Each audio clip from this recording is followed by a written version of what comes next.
Hey everybody, welcome to the Castro Files welcome. again. We appreciate you coming and hanging out. How are you doing? I'm great. How about yourself? I'm doing well. Thank you so much for joining us. Beth's got another great story to share. I have two short stories two to short share. stories. Yes. Some creepy stuff, I imagine. Good stuff. We'll get into it. First things first, go out, like, and subscribe to the YouTube channel if you don't mind, the Castro Files channel. Yes, please. And also go out. If you like to listen to the audio versions, go check us out on iTunes, Spotify. You can give us reviews there, ratings out there. Do that. It'll be under The Bar is Open with Beth and Greg. It's where we push these two. So you can also check out that little more adult content over there. Yes. Nothing super Nothing. naughty. But I mean, sometimes it's just you want to have earmuffs for kids in the car if you're going to listen to it. Exactly. But nonetheless, you can go out and check those out. You can also check us out on Instagram for all of our photos that we share from the shows when we do the Castro Files. You can check that out on the Castro Files Instagram page, and it's linked below in the notes. And then lastly, go out, check us out. Check out the Minor League Studio /the Castro Files, and you can check out all of our swag. We've got tumblers, shirts, hats, all the good stuff out there. We've got some pretty fun stuff. Yeah. Some alien faces. Little cute stuff. Things, yeah, it's fun. So thank you so much again for tuning in. I'm going to turn it over to Beth. To me. Awesome. All right. Well, I'm reading a couple short stories from a book called Real Demonic Possessions and Exorcisms by Zachary Knowles. I have two stories, and these are all, I was able to go and find them.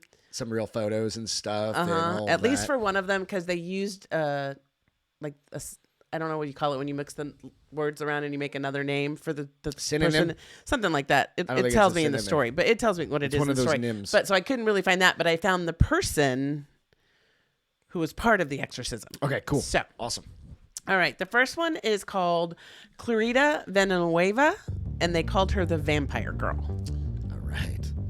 Clarita was a petite, attractive teenage girl living a very rough life in the Philippines during the 1950s. She was no stranger to the paranormal, as she grew up watching her single mother hold seances and practice fortune-telling as a means to make money. However, when Clarita came face-to-face with the demonic, she was helpless. She was as helpless as the next person. When her mother died, Clarita was left alone to fend for herself at the tender age of 12. She began as a vagabond, but was quickly lured into prostitution. She became quite skilled at plying her trade and focused on the capital city of Manila for maximum profit. Late one night in 1953, when she was 18 years old, the Manila police arrested her on vagrancy and prostitution charges. It was at this time as she was locked up in a Bilibid prison cell. Bilibid? Yes. Prison? Okay. I don't know. Location. I think so, yeah. Prison cell that authorities discovered something was quite wrong with the young woman. Clarita claimed two creatures had repeatedly attacked her over a period of 9 days. Attributing this claim to mental illness, the officials paid little attention until bite marks began to appear on her, most prominently on her neck, hence the nickname Vampire Girl. And you can't bite your own neck. I've tried. It's like you can't bite your own elbow. Okay, weirdo. Give it a shot. Soon, Clarita was in the mayor's office, accompanied by the chief medical examiner and a few other witnesses from various professions. There, she began to writhe, laugh, and cry out as if experiencing pain. The group of witnesses observed bite marks appear where no bite mark had been previously. They stated that the bite marks would appear under the palm of someone's hand as they held her arm, becoming visible once the hand was removed. At one point, those present saw her make a motion as if pulling hair from someone or something invisible, and then discovered a wad of thick, straight black hair in her clutched fist. The hair clearly matched the description of her tormentors. Clarita had described one of her attackers as a large man covered in thick, curly hair over his head, chest, and arms. He also had abnormally large teeth, much like that of a dog, and his eyes were sharp and piercing. The other creature was very short, just over 2 feet tall, dressed in a black hood robed, and vampire sharp teeth and bulging eyes. They began taking turns biting her, Clarita claimed. The smaller one would climb around on her body to access new places to bite. They both preferred the fleshy areas of the body where it would be difficult for her to personally inflict a bite wound, favoring her upper torso, arms, and neck. The bites would leave purplish, discolored bruises and sometimes even moisture. these horrific attacks continued, her story quickly attracted the attention of the media, making front-page news in the Philippines, the United States, and eventually all over the world. The news depicted her in a photo in which the attractive, dark-haired young girl's face and mouth were contorted in anguish while her eyes filled with desperation. Only one can imagine the fear and helplessness Clarita felt, so young and with no family to care for her. Another grainy newspaper reflected a beautiful young woman with her mouth stretched wide open in pain, eyes tightly shut, and reported in the throes of a seizure. Clarita began to fall into trances. Subsequently, seizures began to occur more frequently. During her trances, medical professionals with over 100 called in during her experiences, tried pricking her skin with needles, but she had no reaction. It seemed as if her body was there, but Clarita was not. Some of the medical examiners, as to be expected, insisted her experiences were nothing more than manifestation of mental hysteria.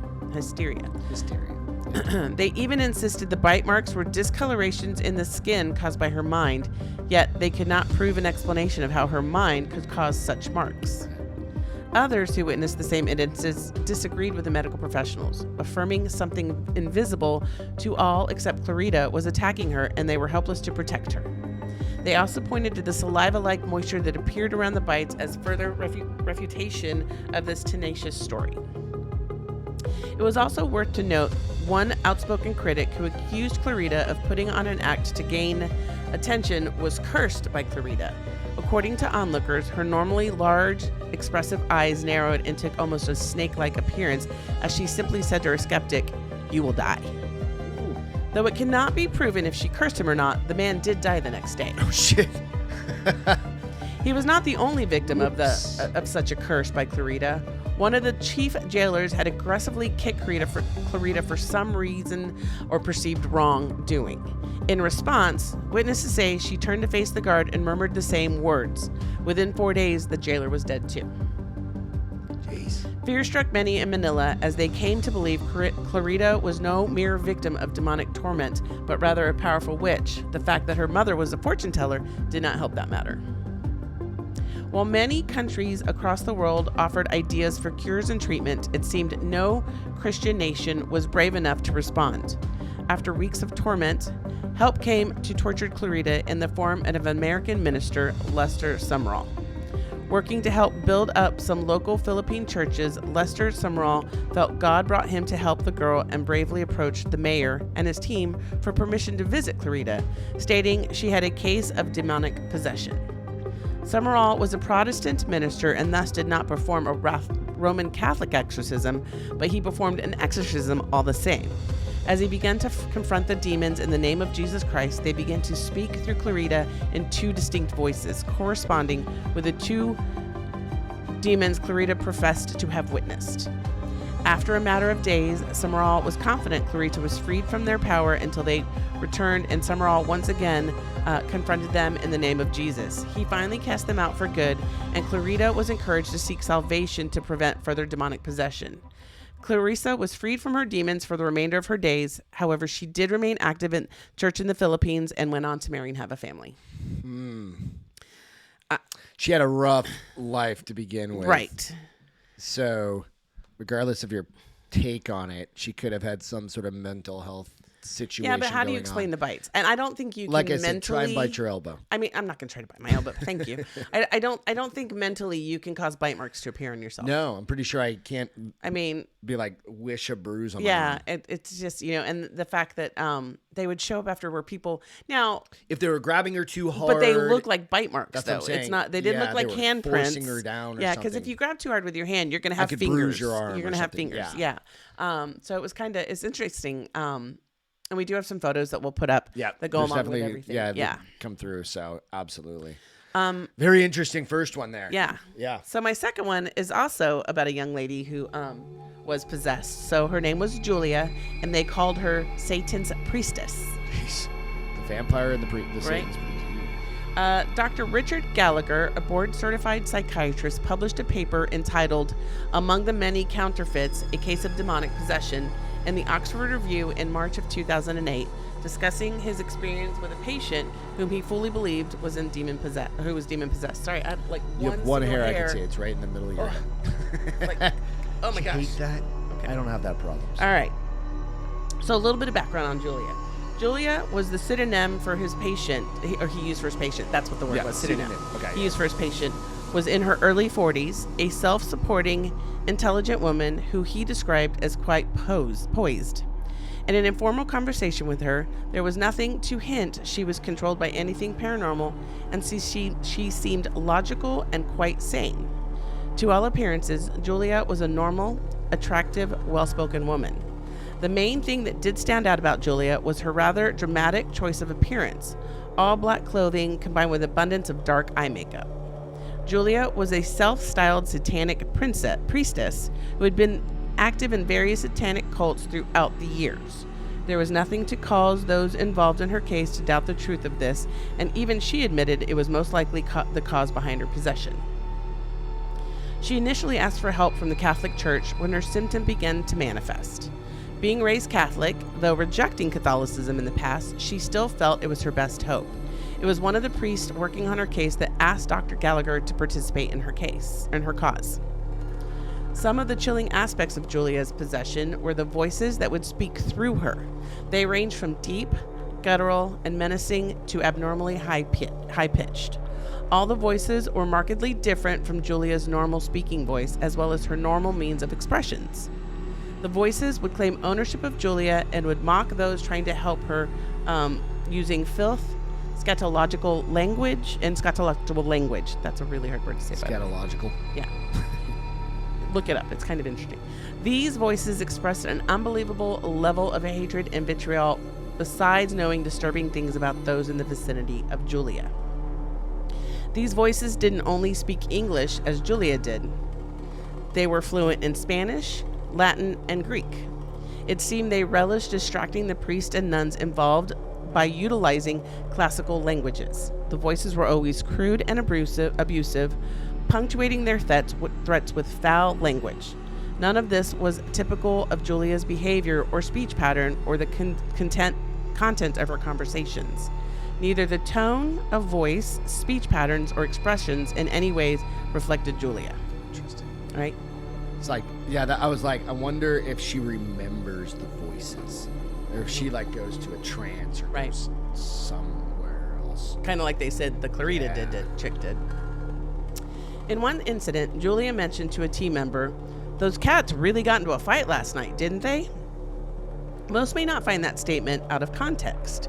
However, the team member lived in a different city than Julia and had been wakened at 2 a.m. by her two pet cats who normally got along very well, having a terrible fight that night. Apparently, whatever was in control of Julia knew about it and might have instigated it. The event was, to say the least, quite intimidating, which was no doubt the purpose behind it.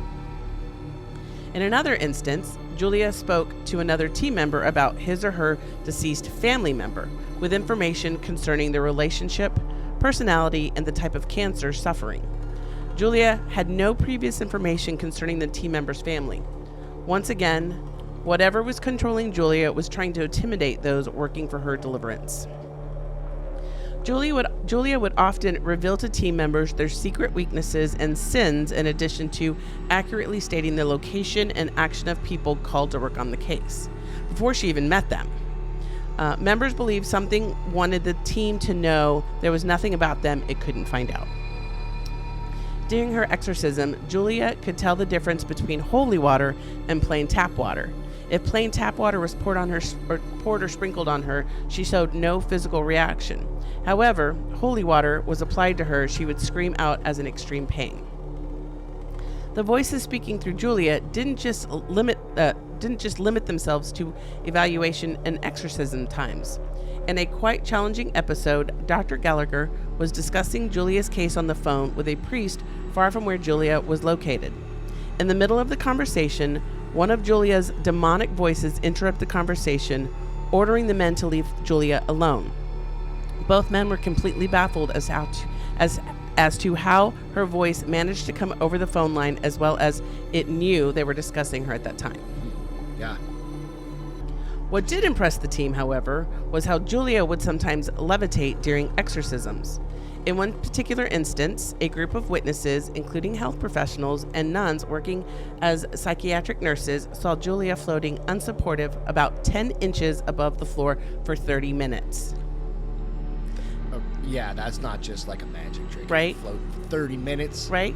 This was not the only time she's said to have levitated, but it was the most impressive instance and occurred during an attempted exorcism. Levitation was not the most dramatic manifest, however, as Julia's condition. During another levitation incident, while suspended in the air 6 inches off the floor, objects began to fly off shelves around the room in a terrifying display of what experts called psychokinesis. Oddly enough, when Julia was questioned about the incident later, she did not remember any of it. When levitating or speaking in those other voices, Julia would go into a trance-like state. There's your answer. It was as if she checked out and something else checked in. During these trances, besides manifesting paranormal powers, Julia would speak of herself in the third person, and much of what she said took the form of taunts, jeers, and threats. Phrases such as, "She's ours," "Leave her alone, imbecile," and other expressions peppered with extreme profanity were quite common. Another characteristic of what was said was a very great contempt for religion and all things sacred, going as so far to call the nuns whores. She was also exhibited superhuman strength to the point that at least 3 women had to hold her down so she couldn't harm herself or others. One warm, sunny day, Julia was brought in for another exorcism. As she was led into the room, those present felt a dramatic, icy drop in the temperature. It was an unnatural cold that chilled them to the bones as the room took on an eerie, hostile atmosphere. Nevertheless, when the demons began to speak through Julia, things changed dramatically. The temperature in the room consistently increased, and those working with her began to sweat profusely as the temperatures continued to rise to almost unbearable levels. As they continued with prayer and rituals, in spite of the stifling, unnatural heat, the sounds coming from Julia changed to chilling, animalistic uproars, seemingly impossible for any human to make. Soon the voices switched back to their normal behavior, utilizing different languages to pour forth abuse, contempt, and sacrilege with extreme hatred and anger. Sadly, while the exorcisms proved to be helpful, Julia never found complete freedom from the demons that possessed her. Yeesh. All right. I'm like, number one, just close the door, lock it. She's floating. You're floating for 30 minutes. Time to step away. Yeah, just close that. I know we want to help, but when you're done floating. But she did it while they were performing exorcisms, so they couldn't close the door. I just had this one hair that just there it is. You got it. I yanked it. When in doubt, just pull it. Yeah, no. So I mean, it was like, this is kind of a joke, but this holy water and tap water taste difference is probably not. Yes. Does it taste different? Not. Oh, taste. I'm just no. kidding. I'm kidding. No, you're going to hell. No, but you go like, yeah, it's that second story, kind of similarly to the first story. It's like they check out. They check out. It's just gone. We've talked about some other possession stories, and they're just not there. Yeah, they literally. It's almost so like that's where I was almost thinking is it. Oftentimes they'll try. It could be a schizophrenic kind of thing, multiple personality kind of thing, which people have, and they have several. Right, and that situation happens where something fractures in their brain. Right. But when you start talking about floating or levitating, knowing things about people that you shouldn't know, speaking languages, you've heard like where people have knocked their head or been in a coma or something like that. When I first read about like they wake up speaking Chinese or something. When they talked about the voice cutting in on the phone line, I had to go back and look at the year, because remember when you used to have phone lines, you could pick up a phone in another room. They were a hard line. Yeah. But you could pick up the phone from another room and interrupt a conversation. So I was like, okay, when was this? Maybe that explains that. But it was 2008. Could it still be? I mean, maybe, but theoretically, she was in the hospital, not in a room where she had a phone. She would have to know what line they were on. Right. To dial in. Yeah. Or something. But even then, we had like conference calls. Like we've been working for a company for years and years and years. Like we've had conference rooms. But people typically, calls. I guess they can't. Well, old tech they could, but new tech you can't. To another conference line. You'd have to have like the password, the numbers, and especially in 2008. That's very interesting. Interesting ones tonight. Yeah. Yeah, a little and creepy. They're both like true stories. So you can go online and check them we'll out. We'll post out the notes and stuff like that. We'll have the pictures out on the Castro Files Instagram. Absolutely. So definitely go check those out. And then I hope you enjoyed the show today. Thank you so much, honey, for sharing that one. It was an I'm glad awesome you enjoyed one, it. I hope you guys enjoyed it as well. So what do you always say? Sharing is caring. Go out and share the show with everybody if you don't mind. We appreciate it. We'll catch you next time. Bye, guys. Cheers. Have a great week. Yeah.